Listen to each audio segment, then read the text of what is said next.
Sometimes you gotta pop out and show niggas. Nah, but we get into this Super Bowl halftime Kendrick Lamar interview show thing. Nah, but we finna see what Mr. K Dot has to say for himself. Let's get into it. Well, y'all gotta make some more noise than that. You not like us. You not like us. They not like us.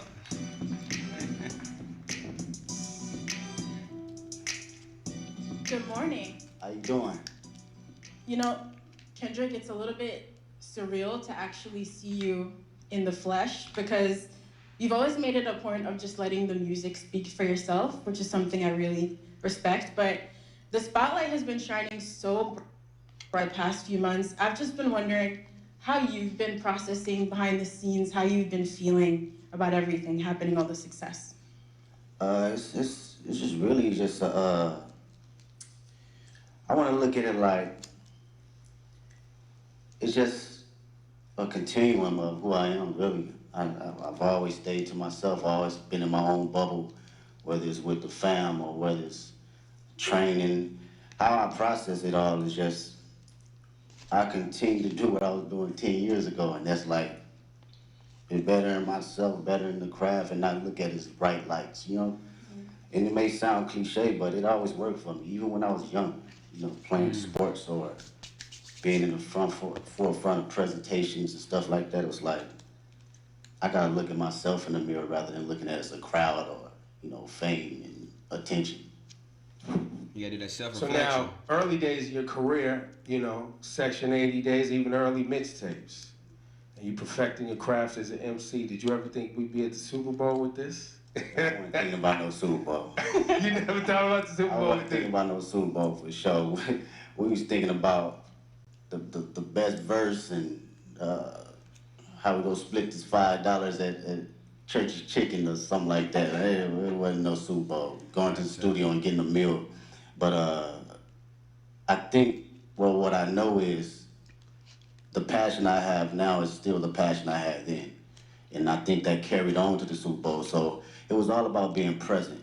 As long as I was present in the studio and present in whatever that line was or whatever that mistake was, rapping or doing hooks or choruses or whatnot, I was present in that moment. I felt that passion. I think being present and not actually foreseeing everything kept me in a grounded state of mind in order to be at, you know, big stages like this. I think we felt that presence and that focus in your work for the past 15 years. Like Ebro said, going all the way back to projects like Overly Dedicated. And so seeing you perform with Dr. Dre at the halftime show 3 years ago, we already felt like that was the most hip-hop, beautiful halftime show ever. And now for you to come back and be the first solo hip-hop artist to headline. Hold on, we got the Starbucks, we got the sausage egg McMuffin. Just let y'all know what I'm munching on, you know. Make sure y'all get something to eat. This is a half an hour interview, so let's get back into it.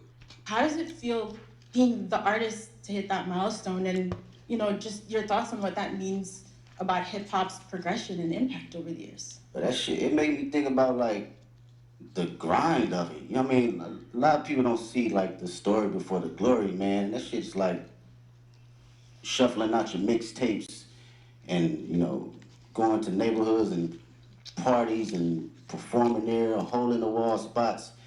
It reminds me of the essence and the core response of rap and hip hop and how far it can go. So for me, that should mean everything because it puts the culture on the forefront where it needs to be and not minimized to just a catchy song or verse. This is a true art form. So to represent it on this type of stage is like everything that I've worked for and everything that I believe in as far as the culture. Like I live and die by it. This shit done changed my whole family life, so I don't take it for granted at all as far as the art form, you know? It feels like that was a lot what this year was about too, right? Like you, I guess, you know, you took it and put it on your back and you felt like a line needed to be drawn, right? Was that, you know, was that your intent when you rolled out this year? Was like, yo, I'm drawing a line. Like, this is what it is. my intent was to always keep. I think from day one was to always keep the nature of it as a sport. You know, I don't care how motherfuckers look at it as far as like uh, as a collaborative effort. You know, that's cool too. But I love when artists grit their teeth. Like I still watch battle raps. I still watch Smack URL from Murder Mook to Lux to Tay Rock. You know, my bro Daylight. This has always been the core definition of who I am, and it's been that way since day one. So I don't think it was a thing for this year. It was always just a continuum. And what will say about this year, it was more from a space where I think a lot of people was putting rap to the back, and you didn't see that. You didn't see that grit. You didn't see that bite anymore. So I always took that in consideration in going into any type of my music. That's interesting. So I hope this makes sense, right? You know, we've been following your journey for about 15 years, and you have been so consistent in the messaging and the focus, like you said, and you've always moved with integrity. So in a lot of ways, I feel like we thought we knew exactly who you were as an artist in a positive way. And then last year, it felt like you unlocked a whole new dimension for us. But that person, like you said, was always in there. But I'm wondering, do you still surprise yourself sometimes? Did you surprise yourself last year, or was it just us, the fans, with our jaws on the floor, just? Cause that nigga was wigging last year. I ain't gonna lie. That nigga was off his rocker chair last year. That nigga was on some difference. That nigga was on some punch. Like I'm punching on niggas last year. Stunned. That's a good question.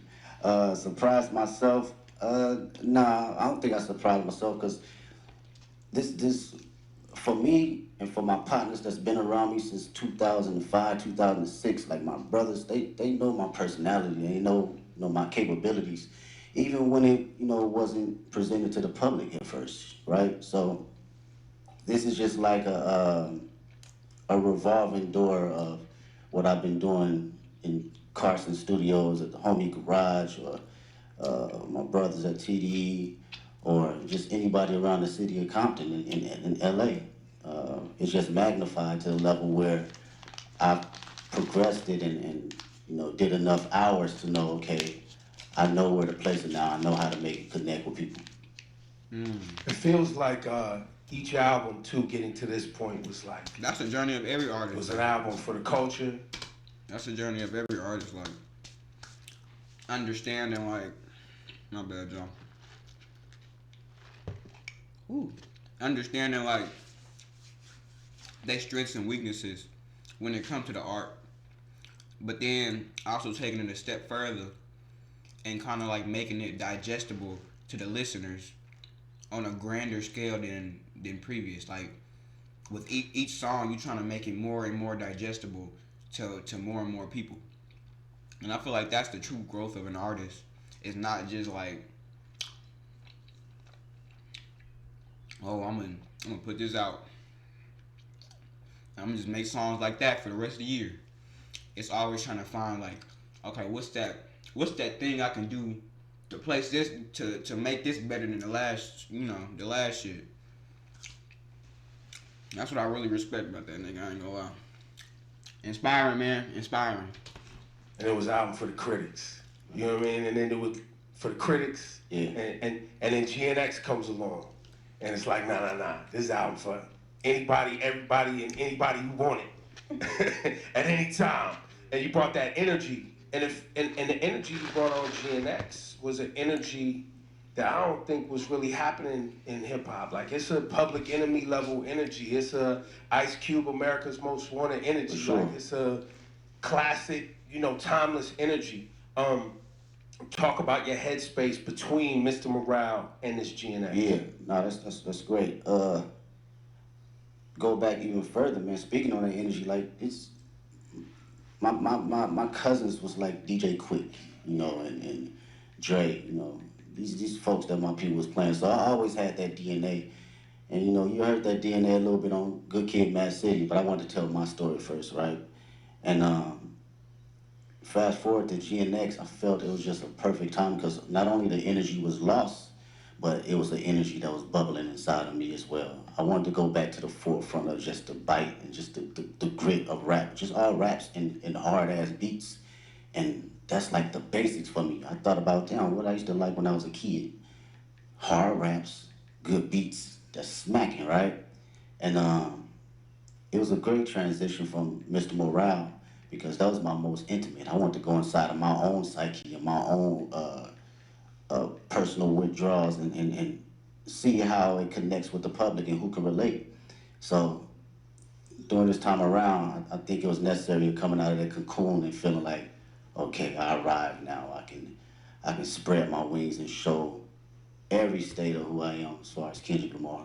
And you really did spread your wings. I mean, you just came off a huge Grammy wins. You walked away with 5 awards, and you won Not Like Us won for Song and Record of the Year, which in itself is remarkable. But I think for people who love and respect hip hop and the roots of this culture, the competitive spirit of it, it has been a little bit mind bending that you created this massive cultural award winning anthem out of a battle rap song. And how is that something after you got off that Grammy stage, you got home in some quiet time? What was going through your head? I was just thinking about the culture, really. It's always that for me first. I'm not even bullshitting with you. It's like when people talk about rap, man, the conversations I hear, they think it's just rap and it's not an actual art form. So when you put records like that at the forefront, it reminds people that this is more than just something that came 50 years ago. They forget that it's even been here 50 years, right? Yeah, Like, yeah. they kind of like belittle it. So I love to see that it gets that type of recognition for just straight raps, from awards to the billboards, all that, because this is truly just as big as an art form and a genre as any other genre. So that's what I think about, and I feel accomplished being able to do that. You know, whether somebody else come behind me and do it again and quadruple it, I love to see it. It's just like writing a book, but like making that shit catchy. You know, like a lot of people just like they listen to music, and you know I ain't knocking them, but like a lot of people just listen to music just to hear the beat or like the flow, which is cool, right? But then on the flip side, they turn around and say, "Oh, it's just rap. All you doing is rhyming over a beat." And it's like, that's how I know you're not really listening. Niggas be spilling their whole life stories on the shit. Like, real rap is some shit you gotta think about. Even after you turn the song off. It's some shit you gotta sit down, like, damn. Damn. Like, just reflecting on your life type shit. Making that resonate and relate to your life. And that's I feel like that's where the best music come from, when it's something genuine to you, so it makes it genuine to like the rest of the world. But that's just me though. You know, some niggas they just like to rock on the beat. You know, just flow. You know, but that's what I'm trying. That's like a bag I'm trying to get in with the music. If that was my purpose to do that, then that's exactly what it was for that particular moment. I think people often miss the significance of that Record and Song of the Year award, because that Song of the Year award is a songwriter's award. Like, it's not just the biggest song. It's like someone wrote a song. And you as a songwriter, when you see your name up there and it's written by Kendrick, and that's it. Yeah. That's powerful. And I think to what you're saying, I think there's a lot of people who have become fans of hip hop, and they you know, you like the songs you hear and know, but you're not actually tapped into the work that it takes for you to generate the output, the art. Exactly, man. As a writer, you know, and that's what I can appreciate the most. And knowing how much time I dedicated over the years in just trial and error, writing the most terrible shit to some of the greatest shit. You know, we all do it, from writer's block to figuring out how to find inspiration from the most non-popular aspects around me. So it's like, knowing that trial and knowing what I put in as far as my thinking process and what it takes to get there, I do not look at it as a small like endeavor because it's a hit record. No, it's actually some writing in that shit. You know, whether it connect with you on a spiritual level, whether it connect with you on a comedic level, where they connect with you just on a personal dynamic. It's still from a writer's point of view. Yeah, you are an incredible writer. There are songs on GNX like Reincarnated.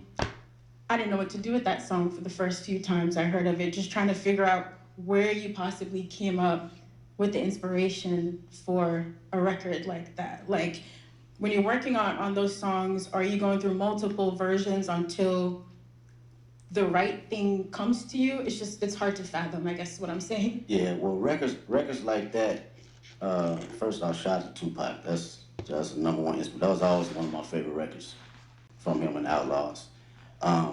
With records like that, it's always going into my mind of like what if, right? And crafting out my what if ideas to the masses. So when I think about concepts and I think about what I actually believe and what I feel, I just go through a breakdown as if I'm reading a book, and how I want people to hear this from a book sequence.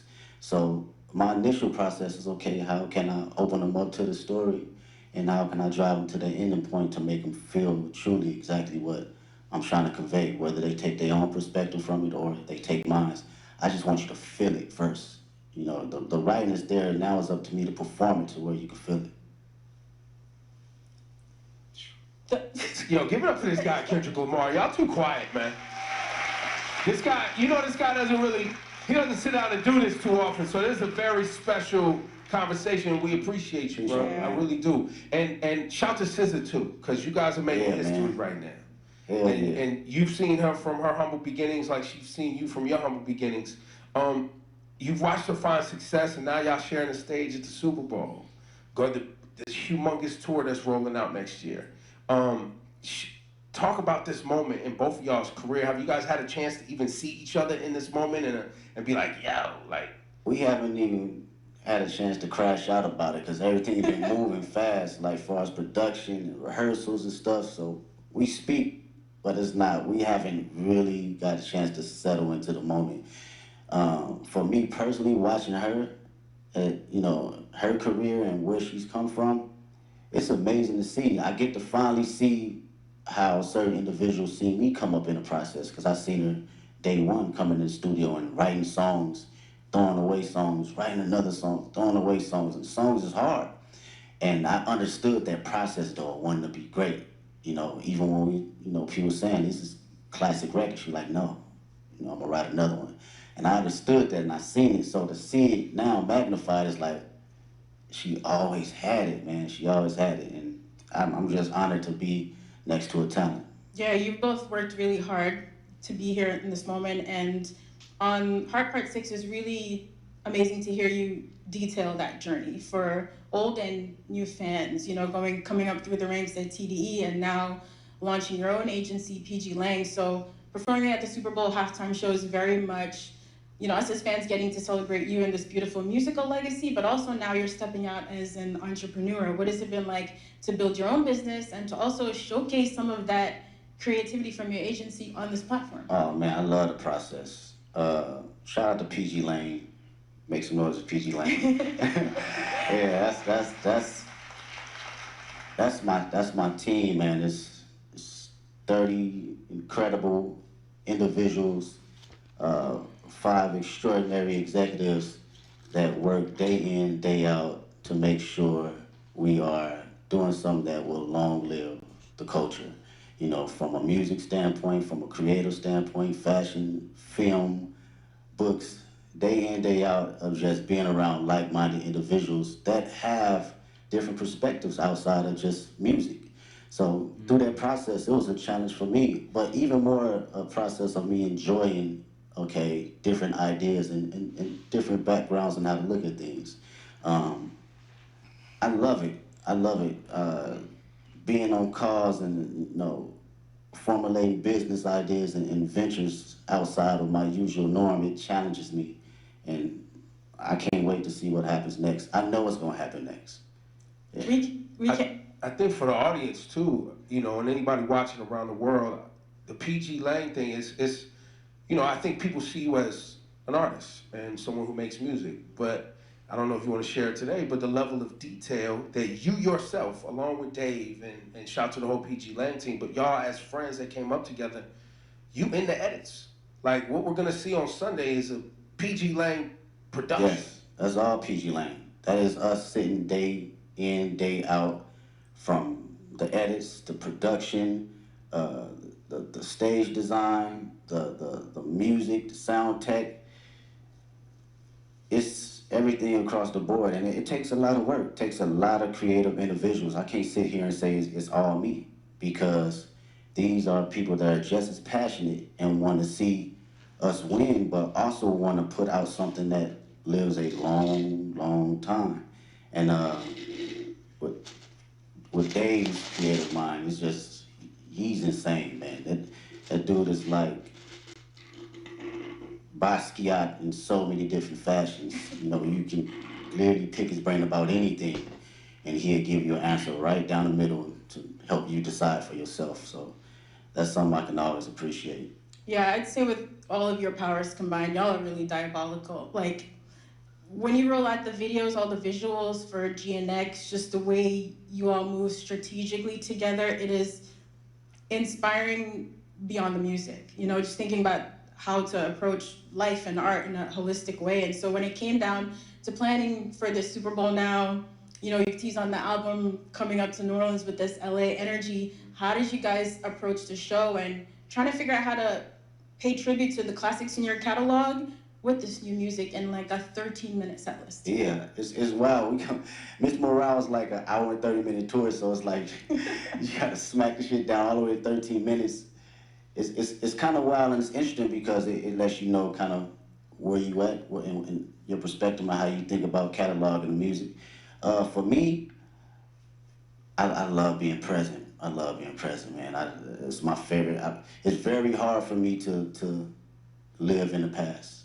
It's very hard. I respect the past wholeheartedly, but being in the now and being just locked into how I feel and the energy I have now, that's the LA energy for me. That's something that I want to carry over to New Orleans and for the world to see. This is me, it's Kendrick Lamar, 37 years old, and I still feel like I'm elevating. I'm still on the journey though, you know? And I want that energy to, you know, ooze out to the televisions and to the people that's in that building. Well, and on that, you know, the connection between black culture and New Orleans and how important and shaping our They got their phones on, recording this. Do y'all not know it's gonna be posted on YouTube? Nah, they did that. They probably did that for memory or something. Let me chill. ancestors were in this town, music, jazz, all that. You always put our culture and black culture at the forefront of your brand, your music. Same thing in LA. A lot of our family members moved out to California from the South for new opportunities. Man, what? There's a big connection between LA and the South. So when you say you walked in to New Orleans with that LA etiquette and all of that, I don't know if people really grasp that, but that's you got to be feeling that energy bar. like, when you are out ready on Sunday to do your thing. That's a bar. It's crazy, bro.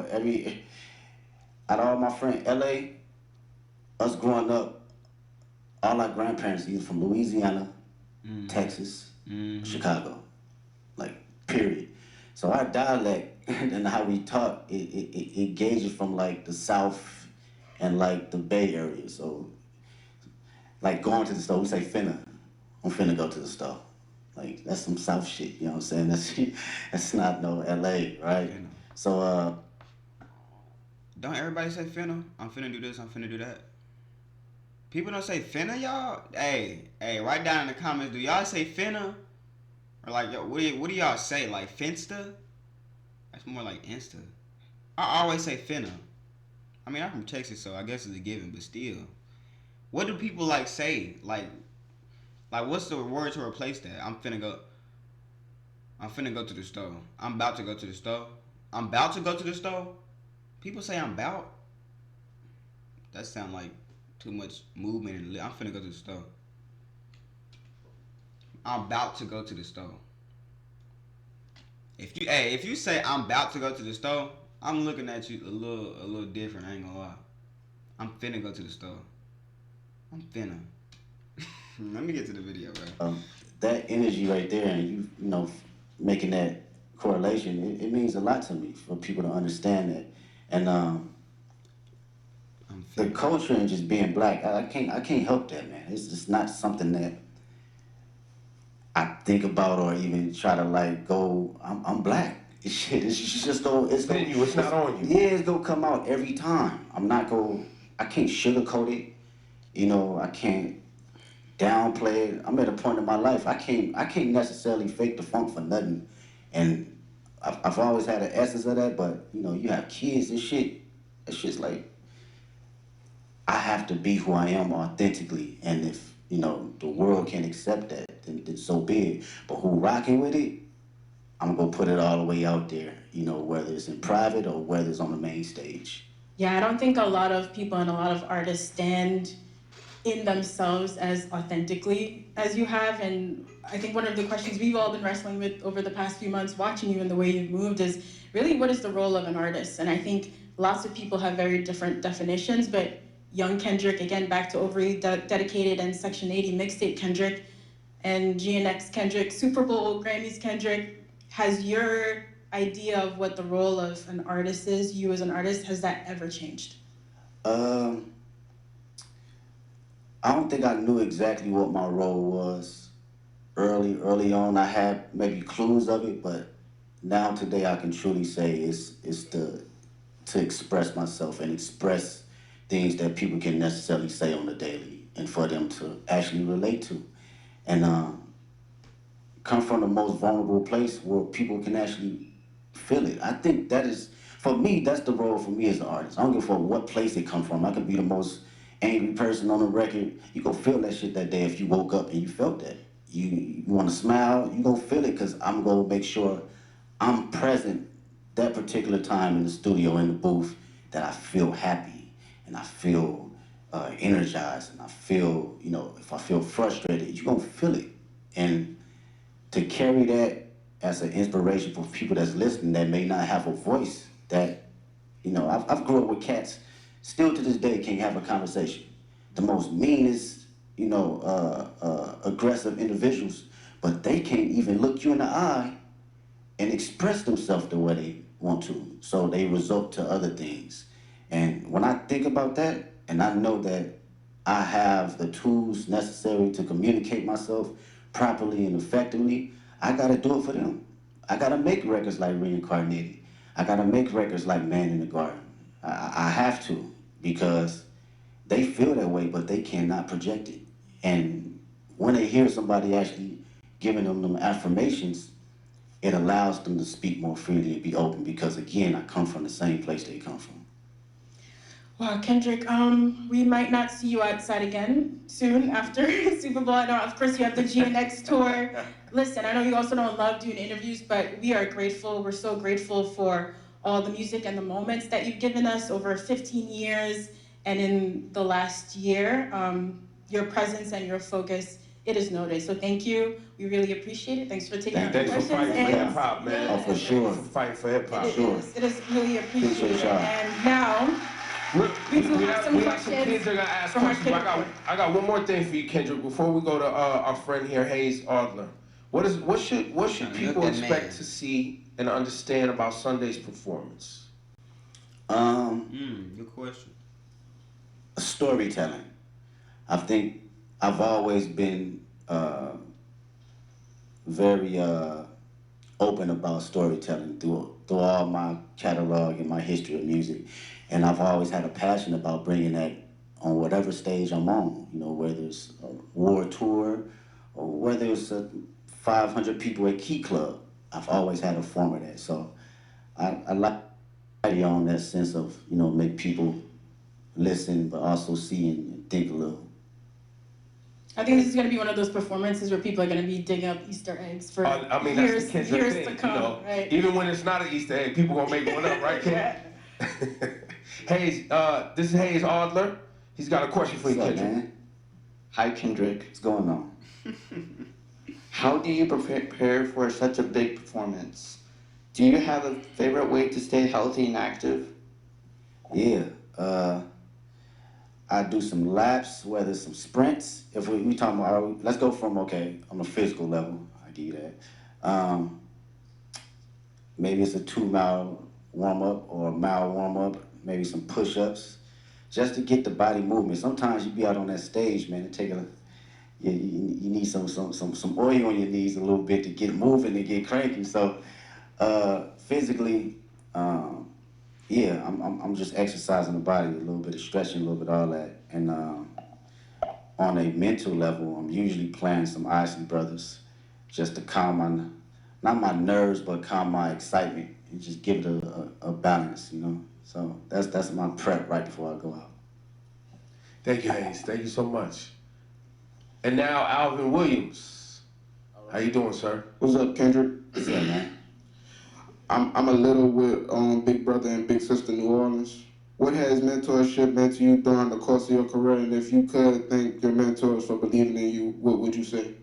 Oh man, mentorship has been everything.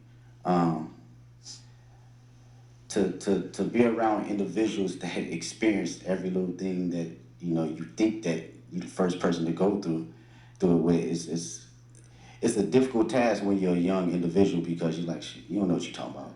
But as you progress and you be like, damn, he or she was right, you begin to understand life a little bit better and not be so judgmental to people that been here before you, right? The greatest thing I would say mentors, a couple mentors that given me was like affirmation, to always give myself space to believe in who I am, even when I wasn't feeling it, right? You can accomplish so many small things or big things, and you still can fall in a slump where you doubt yourself. And even though these mentors haven't seen the spaces and been in the places I've been in, it was always time to allow me to share exactly who I am or how they see me and what I'm capable to give to the world. And I think that goes a long way, from people in the highest places and the lowest places. We all need them. All right, thank you. Thank you. Thanks, Alvin. And we have one more question from young Dylan. What's up, Mr. Kendrick Lamar? There you go. That's sir, an artist right there. Yes, sir. It's a truly honor to meet you. And my question I have for you is, what advice could you give to kids about not being like anyone else? And how could they stay authentic while pursuing your path? It's a great question. They said the number one thing people feel in the room, over love and over fear is being authentic. And this is some my homegirl Ink actually. We was talking about this in the studio. She brought us in the studio, and I was like, damn, how many times I've been in a room where people felt you so intensely that it inspired them and it inspired the person next to them and inspired the people in their household. So how to stay authentic? Was that the question? Or you have to believe in yourself and have to know that it's only one you. You're an amazing individual, unique. You're a miracle. I wake up every day and I'm like, this shit is crazy. Not crazy from a standpoint of being a celebrity. Crazy just life. It's just wild. When you really sit down and just think about it and just bug out on some wild shit, it's wild. And to know that you are in this existence and in this world, visuals, only you have to know that you got to carry that authentic nature of allowing yourself to say, this is who I am. Let me see what you Nature of allowing, you have to know that in this existence and in this world, visuals, only you have to know that you got to carry that. I think it was like, I think you said like after the visuals or something like that. Authentic nature of allowing yourself to say, this is who I am. This is how people gonna see me and also gonna respect me, and it's gonna inspire people to have truth, because when everyone's authentic, what comes out of that is true love. It's no boundaries. We don't have any courtship on judgment. We don't have any perception of being able to ridicule anyone, because you showing up as your true self and showing up as my true self. And carrying that nature, it take you places. That little man iced out. His answers are just as thoughtful as in the music. It's ridiculous. Thank you, Dylan. Thank you, Kendrick. Appreciate you. Ladies and gentlemen, one more time for the great Kendrick Lamar, please. Thank you so much for your work and your dedication. We Thank appreciate you. Appreciate Go out there y'all. and have fun on Sunday. Thank you so much to everyone for joining us today. We can't wait to see Kendrick take the Super Bowl halftime show stage. That was a great interview right there. That was a great interview. That's the way to connect with your fans. I feel like a lot of celebrities, like, they give, like, when they see, like, a kid, like, asking a question or whatever, it's more so on the energy of, like, oh, that's a kid. Let me give him a little simplified answer. But nah, he was, like, actually tried to give him, like, and gave him, like, some, he cooked up some shit. He gave him something to think about. And that's real inspiring right there in itself. But hey, man, that was a great interview. I am gonna be reacting to the halftime show as well, so stay tuned for that on Sunday and may get uploaded on Monday if Tube start tripping out. But stay tuned, y'all. We'll see y'all on Sunday. Peace.